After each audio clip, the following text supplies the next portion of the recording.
Finding the domain of a fractional function involving radicals. That basically means you're finding the domain of a function that has a square root and a fraction. And you're asked to give your answer in interval or union of intervals. Okay, so let's first of all talk about this interval or union of intervals. So when we get to that point, it'll make more sense to you. Okay, so I'm just going to look at some number lines here with some values, and we're going to talk about this. So how to translate these into the interval notation. First of all, you need to know what these symbols mean. Okay, so an 8 on its side basically means infinity. So that means we're referring to part of your solution is going in the direction of a positive infinity. Okay, it's going on. It's continuous. It doesn't stop. And then when we have a negative in front of that symbol, that means a negative infinity. That means our solution is continuous off to the left, or in the negative infinity direction. Okay, when you have a parenthesis, whether it's a right parenthesis or a left parenthesis, that's basically telling you that it's like an open circle. Okay, that means it's part of that number next to the parenthesis is part of the solution. It is not part of the solution. It's a boundary number. So your solution goes up to that point, but does not include that number. Where the bracket is like a filled-in circle. It's telling you that that number is part of the solution. We use union when we have two intervals that we want to put together. It's like saying this interval or this other interval. My solution is in one or the other. So that's going to be something like this middle number line here. Okay, so let's look at how you would put these three number lines into this interval notation. So what we do is I always think of it as starting off to the left, and you come up to your solution here at a -3. -3 is a boundary, so I need to put a parenthesis and then put my -3 there in my parenthesis.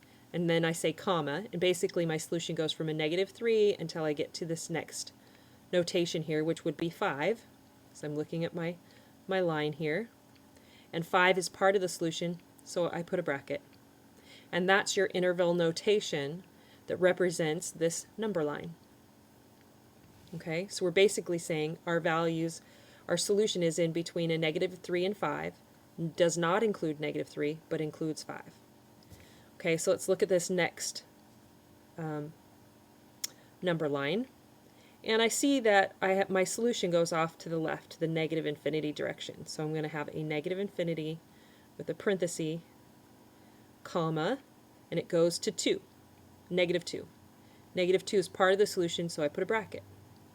And I want to add that to this other interval notation, so I need to put my U for union. Like I said, union, I kind of associate that with an OR and graph. And let's see, our next part of this interval starts at 4, and 4 is not part of the solution, so I put a parenthesis, 4, comma, and then my solution goes off to the positive infinity direction. It doesn't stop. So I put my positive infinity sign and a parenthesis. And that is the interval notation for this number line for these values. Okay, so let's look at the next set here. And I can see I'm going off to the left to the negative infinity direction. There's no restriction going to the left, so I put parenthesis, negative infinity, comma, and it stops at -5. -5 is not the solution, part of the solution, so I need to put a parenthesis there. And I'm going to add the union symbol here for this next interval from -5 to 3. So I'm going to say parenthesis, -5, again, not part of the solution, it's not filled in, comma, 3. And that's going to be closed parenthesis because 3 is not part of the solution either. So here's my interval notation for this number line. Okay, so let's look at the how to calculate the domain. A couple problems and then we'll write our answer in interval notation. Now, first of all, you have two things to look at. Number one, you're going to have a restriction in your denominator because your denominator cannot equal 0. Okay, so you're going to get a restricted value on your domain there. Also, whenever you have square roots, the square root, whatever's inside of the square root, this value inside of it, okay, has to be greater than or equal to, that's not supposed to be a 0, I'll just kind of make it something that's not looking like a 0. This value inside of that needs to be greater than or equal to 0, right? Because the square root of a -4, that doesn't give us a real solution, okay? So we're just looking for our real solutions here. So let's do that for this problem. So we're going to take the square root of x plus 2, that part. So we're just going to take the x plus 2 and say that that has to be greater than or equal to 0. So we solve this for x by subtracting 2 from both sides. We get x is greater than or equal to a -2. And then we have this other restriction here. We're going to take the denominator, -2x plus 8, and we know it cannot equal 0. So now we just solve this for x. So a -2x equals, we subtract 8 from both sides, and then we're going to divide both sides by a -2, and you get x equals 4. And this is not equal, sorry. So x cannot equal 4, and x has to be greater than or equal to a -2. So let's kind of sketch that. Whoops.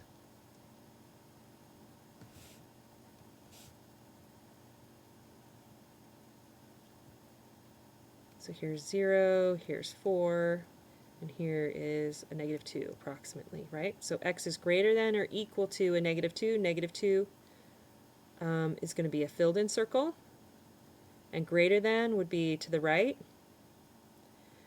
And this would keep going all the way to the right, but we have this one restriction here that x cannot equal 4. So I'm going to put an open circle there. I'm going to go ahead and fill this in.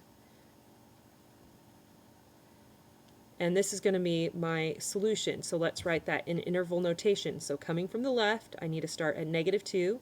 I need a bracket since -2 is part of the solution, comma, and I'm going to go until I get to this 4.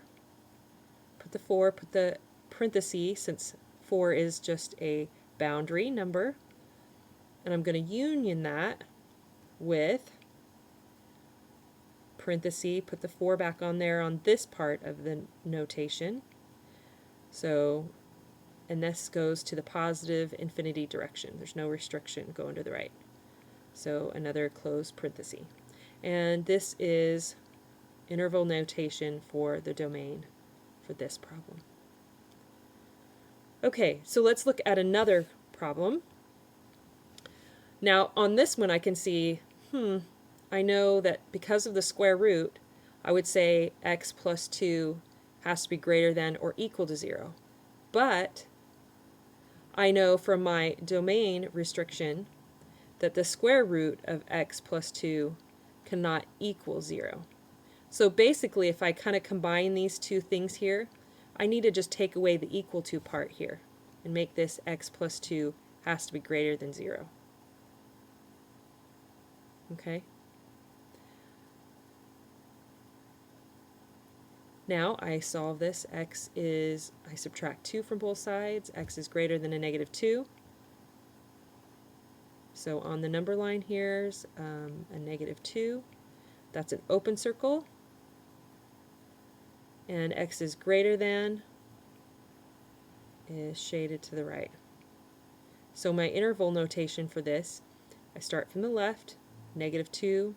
It's not part of the solution, so I put parenthesis, comma, and I go off to the positive infinity direction. And this is my interval notation for the domain of this function. Now remember, if I didn't, I could have just, graphed this one and then said, hey, -2 can't be a solution, and I would have just erased that filled in circle that I would have gotten from solving it here. So I just saved myself a little bit of work by doing it that way.